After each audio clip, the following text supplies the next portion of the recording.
Hello, bonjour. Welcome to the Union Safety Net, le filet de sécurité syndicale, a union podcast for working people. I'm your host, Sébastien Bezeau, et oui, parfois en français aussi. This podcast is hosted by the Union of Safety and Justice Employees, le syndicat des employés de la sécurité et de la justice. Join us for an informative discussion every month about issues currently affecting working people.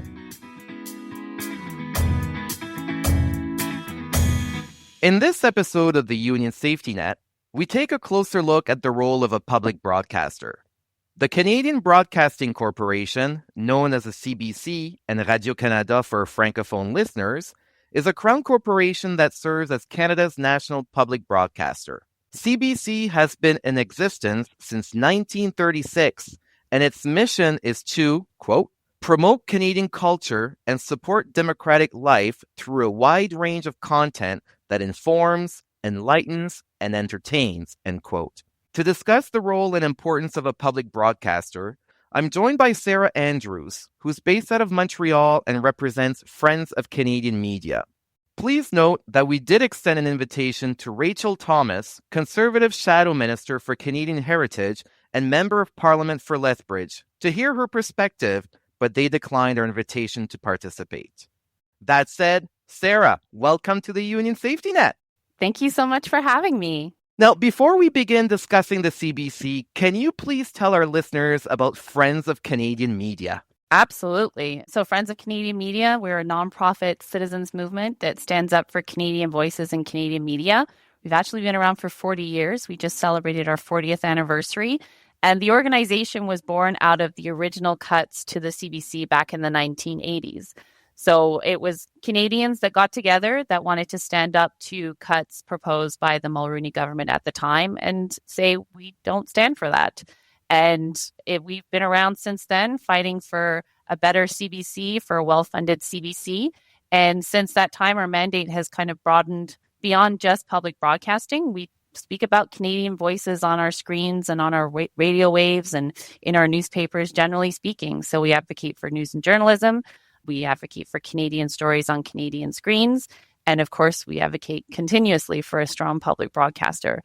And we're hundreds of thousands of Canadians across the country who believe in this. And, you know, like I say, we're a nonprofit. We dollar for dollar, it's Canadians who care about protecting, you know, our rich cultural sovereignty and also the healthy democracy that it sustains. Sounds like a big scope of a mission for an organization and a nonprofit, right? And even when we were reaching out to you to schedule this podcast, we were chatting and you had just appeared at the CRTC making a presentation. Can you even enlighten us on that presentation? Absolutely. Briefly? So that's sort of another part of the role that we play. So as I'm sure some of your listeners are aware, a couple of years ago, the Parliament adopted a new law called the Online Streaming Act. And the goal of this law was to update the Broadcasting Act where CBC's mandate is found, actually.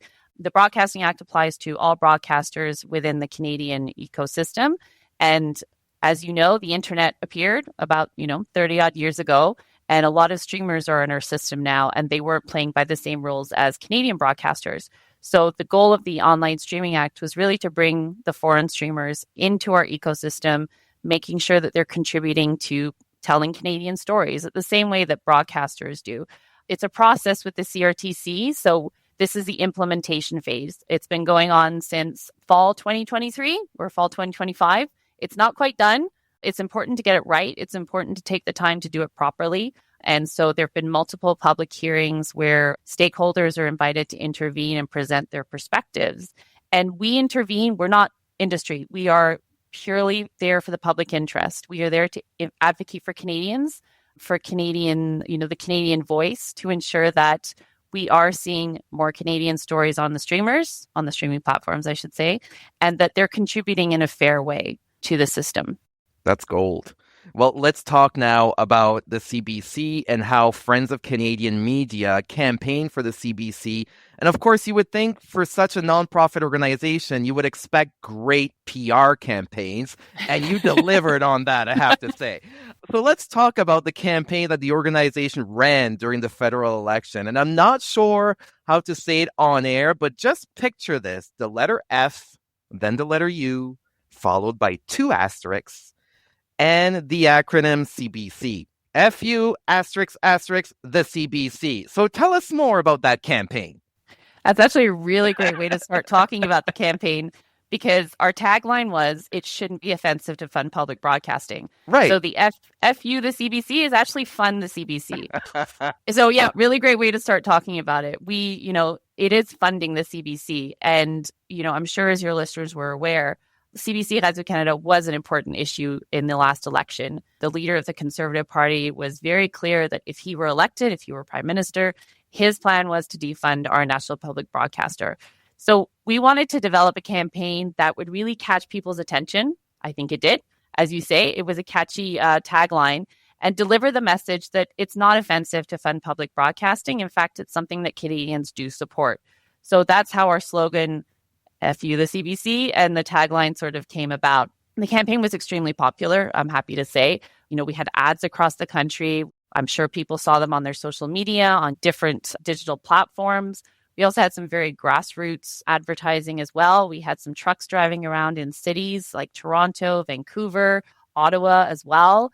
We had posters in different cities. And we even had, Canadians just reach out to us and say, I support the CBC. How can I help? So they were putting signs up. In one great story is a woman in Saskatchewan, just outside of Saskatoon. She has some farmland. She put up a big billboard in her land right alongside the highway that was supporting the CBC. So it was really great to see people rally around that. And as we know, Canadians elected a government that has made a promise to support CBC Radio-Canada with a better funding model. And also it's encouraging CBC Radio-Canada to, ensure that they're providing local news to Canadians across the country. Because as we're all aware, we are really facing a news media crisis and, the reality of news deserts in certain parts of the country. And part of our role as an advocacy organization is to ensure that we hold the government accountable to those promises. So we're intervening at every opportunity that we can to remind them of the commitments. And there's a budget coming up in the fall, in the next month, actually, in November. So one of our asks for that budget is to ensure that the initial funding boost that was promised of $150 million is found in the budget. Now, you keep saying, Sarah, that I think you've said it twice during our interview, that Canadians support the CBC. What brings you to make that statement? What data proves that statement? That's a really good question. There have been a number of polls over the last few years that have asked the question because of the narrative out there that some people want to defund the CBC. The polls show that Canadians overwhelmingly do support the existence of the national public broadcaster. But that comes with a caveat. They want to see the public broadcaster improved. I'm not going to sit here pretending that everything is perfect with the CBC and we should just fund it and make it, just give it the money it needs. I think there's a real understanding in Canada that our national public broadcaster is an important institution and we need to show it some love and attention. And so that was what we were really happy to see the current government promise in the last election, is that they were going to address some of the mandate issues that have plagued the national public broadcaster over the last few years. So ensuring, for example, that CBC is able to provide local news to Canadians in those news deserts. Addressing some of the accountability issues as well. We've heard some not great stories about executive bonuses that sort of have caused some concern and understandably caused some concerns amongst Canadians. And so the government is, working to ensure that those issues don't come back again. And actually, the new president of CBC Radio-Canada has also addressed these issues as well. So the support is there, but there's also a real desire from ourselves as an organization and from Canadians across the country to give the CBC some love and attention. Thank you for that information, because it's good to tell our listeners that it comes from data, from polling that was done. Absolutely. It's not just frivolous statement that we're making because we love the CBC. But I like the term that you said, news desert, because I'm originally from the news desert, a small remote island of 400 fishermen, francophone, in northern New Brunswick. And Radio-Canada plays a religious role in small communities. Everyone watches the 6 o'clock news. It was like the same anchor for like 25 years. So news desert is real. And the CBC and Radio-Canada do play an incredible role when it comes to remote locations. But How about young people, though? Let's talk about the young people. Is there data that speaks to this? I doubt it. But how can the CBC be relevant to young Canadians? It's a very interesting question, and I'm not sure. Don't want to start, putting people on the spot with their ages, but I'm in my early 40s, and I certainly grew up with CBC. I used to watch Mr. Dress Up. I obviously watched the original Likewise. Degrassi when it came out. Yes. So as a young person, both as a youth and as a teenager, CBC was very much part of my life. But obviously, as I mentioned before, the internet has appeared, and that's really changed how we as Canadians, and especially younger audiences, consume their entertainment, they consume their culture. And so we have streaming platforms, we have social media, we have so many different channels available. And so this is true for all broadcasters, not just CBC Radio-Canada. They're really grappling with the notion of how to get people's attention. And I think, CBC has adapted to a certain extent. They've developed platforms like CBC Kids. I know CBC podcasts are very popular as well. But I think it's also important to remember the unique things that CBC Radio-Canada does that definitely the streaming platforms don't, and not all other broadcasters do. And that's really, you mentioned it in your opening, the mandate. CBC has a mandate to enlighten, entertain, and inform Canadians. And so CBC really tells those stories that probably would never have gotten told if it weren't for them. And just to name a few, like North by North has been very popular since it's come out, telling the stories of Indigenous communities and northern communities of Canada, sort of telling the stories of, LGBTQ communities as well. These stories, CBC tells them. And so while they might not necessarily speak to youth specifically, it's really important to have that platform to be able to tell those stories. And we need CBC to do more of this. Now, we've talked about the role of the internet, how it's changed the landscape on how we consume media. So with the onset of the internet and proliferation of social media, people have so many choices in terms of where they obtain their news.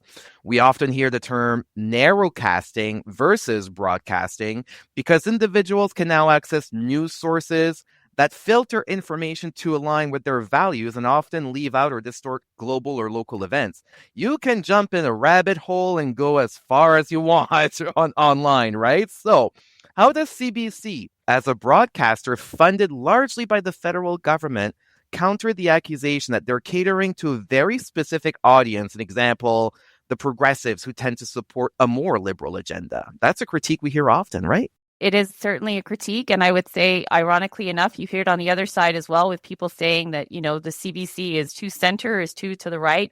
Some people say if you're getting criticism from both sides, probably you're right where you should be.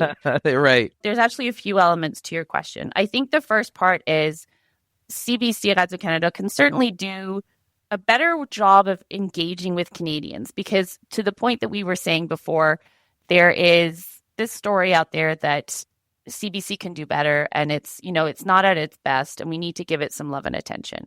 And so having a conversation with Canadians about the services and sort of the stories that they provide, I think is very important. And in providing a platform for engagement, it's certainly something that we've been advocating for, to have a public forum for CBC to engage with Canadians. And it's something that we've heard from the current government in their election platform, that it's something that they're committed to working on. So I think that's one side. At the moment, the only way people can engage with the CBC is through the ombudsman. And it's not necessarily the best resolution mechanism. So having that opportunity for more public conversations and really public engagement, I think it's really important. But on the other side, the other piece I wanted to touch on with your question is social media and news. It's really become very challenging for people to find credible news on social media platforms. As I'm sure a lot of people are aware, Meta blocked news as a response to the Online News Act back in 2023. So effectively, platforms like Facebook, Instagram, where a lot of people do go, they're not getting news, not credible news, not recognized news media outlets. There's a lot of opinion. There's a lot of misinformation and disinformation. And so that's why, our organization really advocates for strong journalism across the country. That comes in the form of the news that CBC provides, but it also comes in the form of supporting news media outlets across the country, especially in those news deserts where we need more of those local stories being told. because that's the best antidote to misinformation and disinformation. It's the access to strong and credible journalism and the access to, news and journalism in those communities. So that's something that we've been working with. And again, the government has committed to, I should say, working with CBC Radio-Canada to ensure that the public broadcaster can provide local news to Canadians, especially in those news deserts. So that's something that's really important that we see happen. Now, we did mention previously that we did invite someone from the Conservative Party to come and share their perspective. We didn't want to organize a debate. We just wanted to hear both sides of the story. And we were extremely disappointed that they declined our invitation. But you're here, so we're going to ask you, what's the counter argument to a good public broadcaster? What are the arguments from the right wing, I guess, about defunding the CBC that you normally hear? Can you tell us their perspective? Actually, you know what? I would have loved to hear their perspective as well, because I haven't really heard a strong argument against CBC. What's the strongest one you've heard so far? What's the best one? It's a waste of money. That's what I was going to say, too. It's a waste of money. The average argument you hear is that it's a waste of money. But when you break down the current public funding, so it costs Canadians $33 per capita. So that's you and me, taxpayers, $33 a year to fund our national public broadcaster. And with that, we have linear TV, we have online platforms, we have news, we have radio, we have digital platforms as well, in multiple languages, as you say, English and French, and CBC and Radio-Canada are getting into Indigenous languages and working with Indigenous communities more and more. I actually think that's a really great bargain. It's cheaper than Netflix. I think it's much cheaper than Netflix. It's like the price of, I don't know, not even your Tim Hortons cup of coffee a day kind of thing. Right. And in terms of, if we look from an international perspective as well, we're way underfunded compared to the BBC, compared to the Australian Broadcasting Corporation, which is very similar to us. We are underfunded. And so we're working towards increasing the funding, because if CBC Radio-Canada does everything that it does with just $33 a year, per Canadian, imagine what it could do with $50 a year per Canadian. And we're not just saying just throw the money at it and let them do as they wish. We have to work on that mandate. We have to work on all of those things that we talked before, ensuring that, CBC Radio-Canada is responding to Canadians' needs at this time. We haven't had a conversation about the mandate in over 30 years. Wow. A lot's changed. It would be a really great opportunity to be able to talk about that. And so we're hopeful that conversation can happen. But we also need to ensure that the funding is there as well. And those things go together. It's ensuring that we respond to the needs of Canadians, but we also need to ensure that they're well funded to be able to provide the services. It's interesting because you say in some other countries they're more funded, like the BBC, but then you look just down south and PBS looks like it's going down south, if we can say it that way. So let's take out our crystal balls. Where do you see the future of public broadcasting, so the CBC and Radio-Canada, in the next 20 years in Canada? I'm very hopeful for the future of CBC Radio-Canada, just because of what I've heard, in the last campaign from Canadians, how much it matters to them. We often do letter writing campaigns where we hear from people about how much it matters, and hearing those stories from them, how it connects to them in different parts of their lives and different parts of the country as well. People driving through northern communities, and CBC is the only radio that's available to them in their car radios. How CBC has kept people connected in times of crisis. Hurricane Fiona, we saw on social media, people just talking about their stories, where CBC, in some people's case, that was the only news they got. And not just the news, but also the information about what was happening and where to go if there was an emergency or something. And also they were organizing call-in shows where people were they had nothing else. They were just calling in and staying connected with each other. So hearing those stories about how much it matters to different people, it gives me hope that they're wanting to fight for it. And we saw that in the last election, where people stood up wanting to protect the national public broadcaster. I think Canadians are still there, but we need Parliament to listen and to work to fixing the problems that Canadians have raised about it. And so it has to be those two pieces together. You want Canadians standing up, but we need Parliament to address the issues as well, to ensure that CBC is best equipped to put its best foot forward. I think that's a great sentence to end the podcast on. Sarah Andrews from Friends of Canadian Media, thank you so much for your participation on the Union Safety Net. A reminder to our listeners that we did invite Rachael Thomas, Conservative Shadow Minister for Canadian Heritage and Member of Parliament for Lethbridge, to hear a counter perspective, but they declined our invitation to participate. Disappointed, we wanted to hear their perspective, but we had a lot of fun. Sarah, again, from Friends of Canadian Media, thank you so much for your participation on the Union Safety Net, and thank you for your involvement in this important nonprofit organization. Thank you so much for having me. Merci. Thank you for joining me for this episode of the Union Safety Net, Le Filet de Sécurité Syndicale, a union podcast created by USJE for working people. If you have any feedback on today's episode or would like to suggest a topic you want us to cover, please reach out on social media platforms. We love to hear from our listeners. I'm your host, Sébastien Bezeau, and I hope you'll join us next month for another episode of the Union Safety Net, Le Filet de Sécurité Syndicale.